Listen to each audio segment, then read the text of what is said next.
Friday heaters. We're here with Samala Meza. Let's heat it up.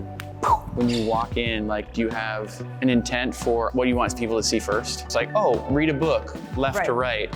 Is that how you intend it, or are people kind of figuring out on their own? Yeah, I feel like that's kind of a natural instinct, which works perfectly fine. Almost like that's the cap at the end there, the little twinkly star. It works out great that way. Yeah. And then like that one over there is kind of a nice opener, because I kind of feel like she is really close up. When we were putting it all together, we were looking at colors and kind of how they all work together or not. And then like shapes kind of inherently come with that. Color is clearly like you walk in and there's a tone of color, a palette that you seem to be working with. Where does that come from, these kind of powdery, soft colors? I feel like some of them were like almost directly pulled from different scenes of movies that I like. Like a while ago, while I was making the shape forms and like choosing colors, like when I first started making like the doll paintings, I was just watching a lot of like 70s like fashion movies or like Robert Altman movies. Everything's just so perfectly mid-century modern styled. And I always just like wanted one of these paintings to feel like it would just perfectly fit in the background of one of these shots. Okay.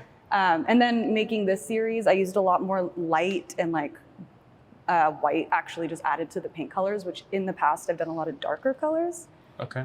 But yeah, that made it a lot washier. And when you use the term washy, what does that mean? Or for those of us that are not as like paint I like fluent? them to be like super muddy almost. Like this is the first time I was using a lot of white, and in the past, like what I do to muddy everything up is if I want it to be green, I'll just add a lot of red to it, which is its opposite, to muddy up the green. I try and like wash out a lot of the color. I don't want it to feel or look right out of the tube too vibrant. I like it to be really washed out. If you watch like a Robert Altman or like a Hal Ashby movie, there's something going on with the cinematography where it feels like there's some sort of filter or like softening of the lens. And I feel like it like goes into kind of symbolically representing like maybe some sort of memory or like some sort of like washed out, like fleeting feeling or passing, you know. Just kind of dreamy? Yeah. Dreamscape? Dream state, yeah.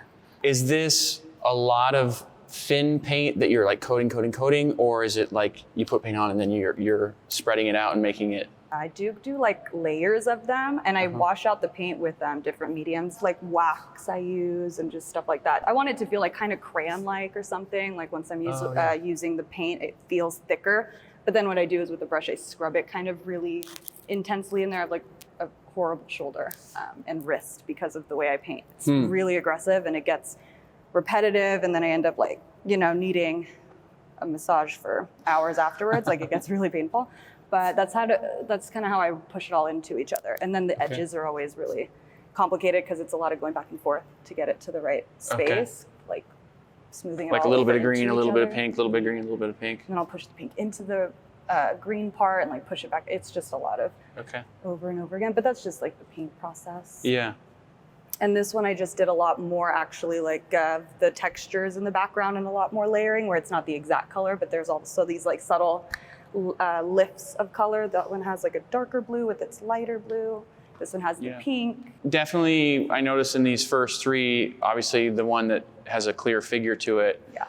We've got like female form, bodies, holes. In some ways, you're revealing a lot, but you're also keeping a lot unsaid. Yeah. How do you choose the balance of like how overt to be and how hidden? Yeah, pulled back, I guess. The form of this woman did come out of years of like painting, drawing, studying in school. And then I decided to like really pull her back to be just these mounds and these circles and these forms, obviously to play with the idea of figurative painting. And I wanted to paint, I like the history of it. I feel like all of that kind of is referenced anyway. But then to pull it back to just be these geometric forms is kind of commentary on like female experience almost. Like what are we good for? Like what do people value women kind of for in, you know, like a commercial kind of sense? And there's, you know, the whole trope of the male gaze where women's heads are often cut out of like movie billboard posters or any sort of like representation of a woman in film or something like that. A lot of the time heads are hidden and it's just like the busts and stuff like that. And I feel like whatever we're consuming a lot in this age too, and my whole life has been about beauty standards and things like that. So I was just thinking about like what is technically and design wise like very attractive to us besides like seeing a very voluptuous, beautiful woman. But like if we're thinking on a two-dimensional plane, it's like shapes and color are kind of our primal like attraction to pictures. So I Yeah, just yeah. decided to like go that design route with it too. And so like this obviously is the more traditional, like straightforward form. When Yeah. you're framing the ones on the sides, Yeah. where do you come up with that image, like that framing of it? I get like super stoned and then I start to think of shapes and colors, like it's super basic in that way. But I also like the idea of landscape painting and all of that. So this shape isn't the first time I've done this kind of V thing.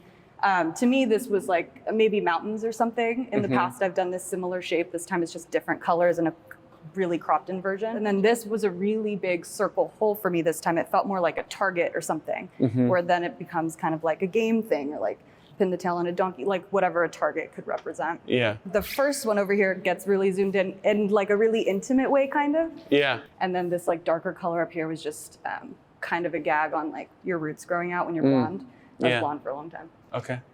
But yeah, she's like a super closed up version of the girl. And I felt like maybe this just like series bangs would be, and kind of just like yeah. hidden.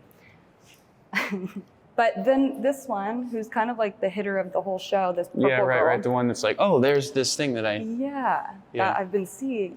She was last minute. She wasn't even sketched. I feel like Really? I just, one day I had the canvas prepped and I knew what colors I wanted to use and I just started playing with the shape. So then with again, like if I'm reading left, right, these first three, I see the holes. It seems more like body anatomy, but then it goes into more abstract. So does the whole become something else in some of these others? Yeah, so I was doing figurative, like traditionally in my head. And then I was like, how do I do landscape? And I was thinking about, I went to the golf course several times last summer. But it's so funny to me because the golf course itself is a beautiful landscape, but it's super manicured. All these grasses are different colors, which are gorgeous. And I grew up in Arizona where it's a lot of land, a lot of dirt and like rocks and mountains, and it's gorgeous. But on the golf course, it's all really green, it's really pretty. And then there's all this like sexual tension between, I don't know, trying to get the ball in the hole, trying to like the shaft of the golf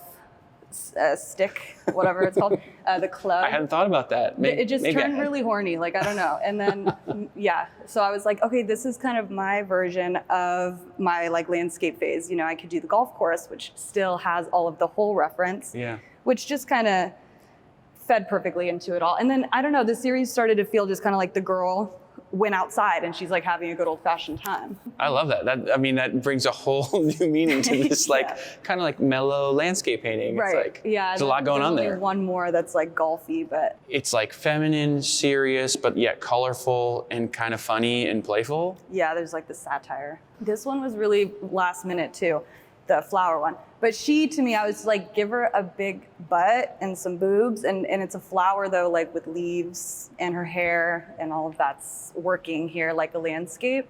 And it is super random and kind of like actually making the girl a flower, whereas in the past she's kind of just seemed a little floral because of the shapes I make her hair. Yeah. Now she's like an actual flower and she's, wilted in some way. And in many ways you're kind of playing, I feel like, with the viewer too, because as the guy that walks in and, learning about art, and I look, you're kind of like messing with the audience. Like, is this a woman? Should I be like totally objectifying this flower that is kind of a joke in that a voluptuous woman plant? Yes, that's exactly right. So that one's kind of like another landscape golf. Was this inspired by a golf ball? Yeah, I did this like little sketch and I was talking about it with my boyfriend. He was just like, it's so crazy that it's like, is it a moon? Is it a golf ball? You don't know. And I thought that was a nice tension vibe. So I thought, okay, I'll try and make this bigger and make it work. But I like the color and I like these weird, like small shapes to combat like these huge ones that are going on too. So whenever I can do that. Yeah. I like these clouds. That was the first time I did a cloud. Yeah, I'm seeing it just between like the red here, this kind of flourish of those clouds, and then this at the end. This feels like a little different. Is that totally? Are these all like new additions? Yeah. So I like the ones at the end feel more traditional, right? Like something, if you were to like see my Instagram, you would have seen shapes like that before. And then the littler, cloudier, like more painterly, even just that little star, it felt like adding it all in, and I just wanted it to feel a little bit more atmospheric or something. Like maybe she's in a space now, and before it was like really about her being really flat. Yeah. But now there's, I don't know, I think it's just fun too. It's a huge canvas, just like really just being at home with the paintings. I just want to keep playing with them, so. Sweet. And this one was kind of funny. It was made before the rest and I didn't have a star on it. It was just the green and the red figure. Yeah. And then all these were made and I still had this one and it was the right size, but we were kind of like, it felt like a Frankenstein painting, honestly. It started brown and it just changed a bunch of times before I ended up making all of these and it was just sitting for a while. And then the only thing I did was add that little star and I was like, wait, I think this is good now. I feel like we can use this now. Yeah, the star. Funny how just like one little addition like makes it. Is the bookend. There's definite Rothko vibes, but you get the cool addition of a new generation with the female eye and personality and kind of clever playfulness. I do love Rothko so much. Okay. And he was just one of those people who, all of his stuff was really emotional, obviously. He's painting these really intense colors to evoke emotion. It is pleasing, like the Rothko, just kind of the layers and the depth of the paint. Yeah, his are beautiful. Kind of like fuzzy and pulls you in. Yeah, I was totally inspired by him. And the holes just kind of like became a symbol. They weren't even, I don't think, first, the vagina aspect of it or like the genital aspect of it wasn't the first thought. It was more about the mouth because it was like the spot I felt like it was really about like this overconsumption culture or something. So it's like where we're getting information just jammed at us. Yeah. And it felt like this vulnerable state. And then I thought like, oh, there's more holes on a woman. So I started adding more, but.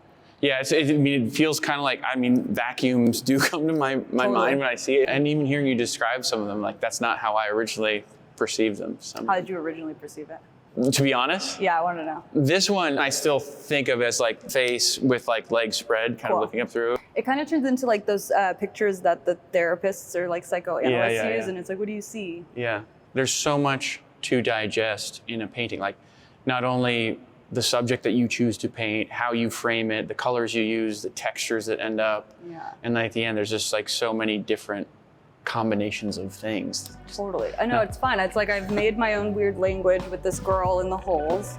And so now I get to just safely play within that framework or something. Like I had to invent something for myself to be able to like play inside of.